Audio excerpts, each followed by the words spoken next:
Hey guys, Ashton here. I just wanted to take this time to wish you a beautiful 2018. 2017 was an amazing year for us. We had so many unbelievable voices bring their knowledge, insight, and creativity to the table. And I truly hope that these conversations are helping start conversations in your own local communities, and at the same time, really allowing yourself to look on the inside and find out how you can lead a life of more meaning and more purpose as we approach this next wonderful year. That being said, this episode is the best of 2017. Enjoy. The invitation is to grow and to change and to progress from one place to another. That life is actually a pilgrimage. It's not static. It's not finding one box, one container to be in and be in that for the rest of our life. That we are in a process of dying and rebirthing and becoming more and more of who we really are. Great moments of revelation are pointing us not away from the ordinary, but rather are pointing to what is at the very heart of the ordinary. That we're being invited to move back into an insistence of the oneness of spirit and matter, the oneness of the divine and the human, the oneness of heaven and earth. It's like, God doesn't hide things from us. He hides things for us. What I've come to understand is that stillness is a function of mental purity. And, the more we can purify our minds, and which essentially means, releasing the burdens that are sort of clogged up in there, then the more still and the more calm the mind can be.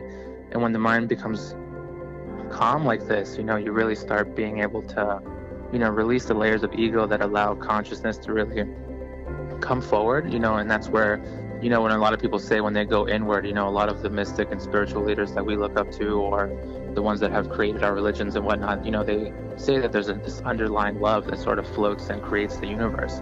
But if you really want to create a new world, it has to be done through love, because it's only through love that we can create something new. I've always kind of had this thing where, you try hard, you work hard, as hard as you can, and you might not see it right away, you might not see it the day of, but I always have hope that it's going to come back, being something positive. Don't be afraid to be wrong. Mistakes happen, but generally, surround yourself with good people and don't be afraid to ask for advice, and really just dig in, find something that you're passionate about and just run with it. Even if it's not what you need to be doing long term, it's going to lead you to something that you might want to be doing long term. I think that becoming a father has made me a better chef. Being a chef made me be a better father, but you really, this fine line you're dancing between being a mentor or being a boss, you're kind of not doing a good job if you're only one of those two. See, immerse, contend, and restore are these four practices of everyday peacemaking, which are different than, I think, what we've been told or taught in terms of how we show up in the world, and that is to notice, diagnose, solve, and then walk away.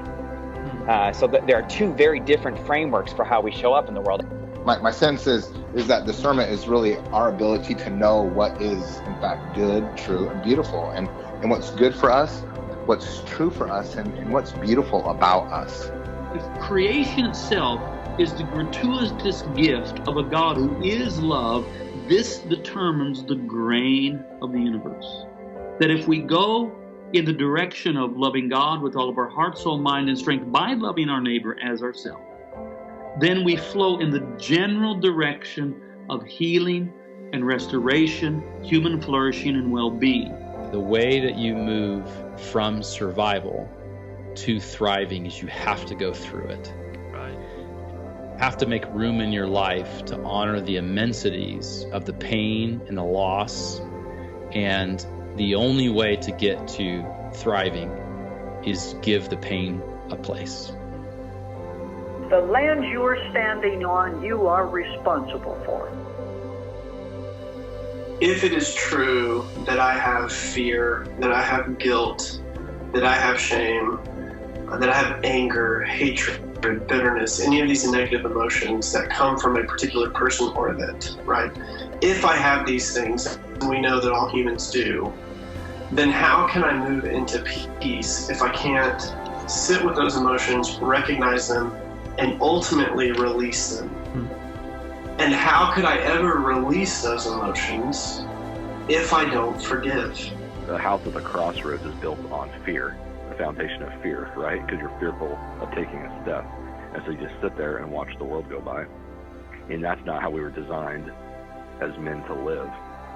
And so to me, that would be the greatest, that would be probably my greatest fear, is to just sit at the crossroad and watch everything go by and not take those steps. So, you know, uncertainty is still a part of my life. It's part of all our lives. But when you do this a few times, you start to build that trust and that courage to take those steps.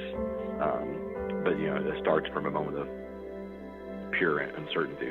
You know, some of my theologian friends like to refer to the event of God, that God is something that happens to us, that, you know, the biblical God is not simply the God of the philosophers as some abstract static concept, but God is dynamism itself. And it makes sense in a world where we have increasing understanding of quantum physics, and that, you know, matter is not so much about substance, but about the relationship between different constitutive elements. Yeah. That we see this relational verbing God at the heart of all existence. Take a whole day each week and just rest and worship. Turn off your phone, be yourself. And I would say, ask the question over and over again, who am I? Or who was I made to be first? And then ask the question, what am I called to do out of that place? Shame thrives on us not paying attention to it, you know? Yes. You know, that's the fuel of it, because if we're not paying attention to it, what we start to do is we start to feel like we're merged with it. So we have this voice of shame within us, and unless we're listening to it and paying attention to it, it just feels like our thoughts. It just feels like our feelings. Yep. And so we start to assume that it's the truth about who we are and about the way the world works. And so calling it out and actually saying, no, this is a message that you've received and internalized, and it's now a voice within you. But if you can learn to listen to it, you know, when we listen to something, it means we're listening to something that is not us. Yeah, like what if it's true that joy is not tethered to outcomes? What if that's true? All of my anxiety, all of my anger and frustration, all of my lust, all of these things that actually draw me away from being more human, what if underneath them is like a deeper thing happening that leads to my frustrations? And what if it's because I don't feel competent enough? What if it's because I'm trapped in a cycle of just comparison, which isn't helpful? And what if I'm trying to control my experience of life in such a way that actually like prevents me from living it? What advice would you give to your younger self? That's a great. Oh yeah, stop worrying so much about what people think about you. Calling is where your talents and burdens collide, and talents are what you're born with, the birthright gifts that you get in the womb from God, and the burdens are the things, the hard things you've had to walk through in life that have broken your heart. And so I learned in that season that calling is where you're taking the gifts you've been given to redeem the things that make you cry. Another daily habit that I have is what I was taught as is called the 4 austerities of speech. So it's to speak things that are true, beneficial to others, don't agitate the minds of others, and are based on fact. And so that's something that I always check with myself. Am I saying words that are truthful?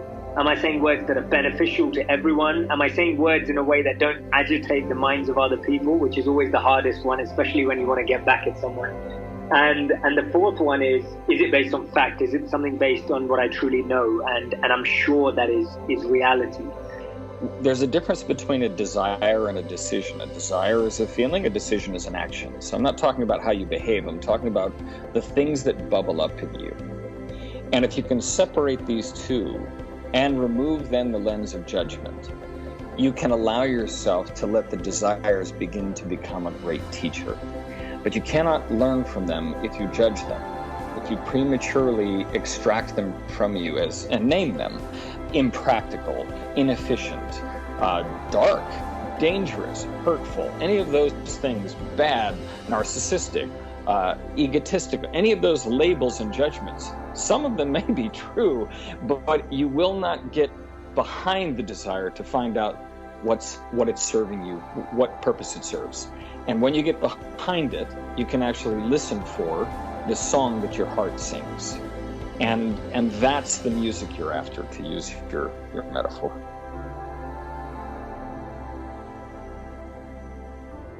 May you pause by the orchid, listen to the bluebird sing, and be love.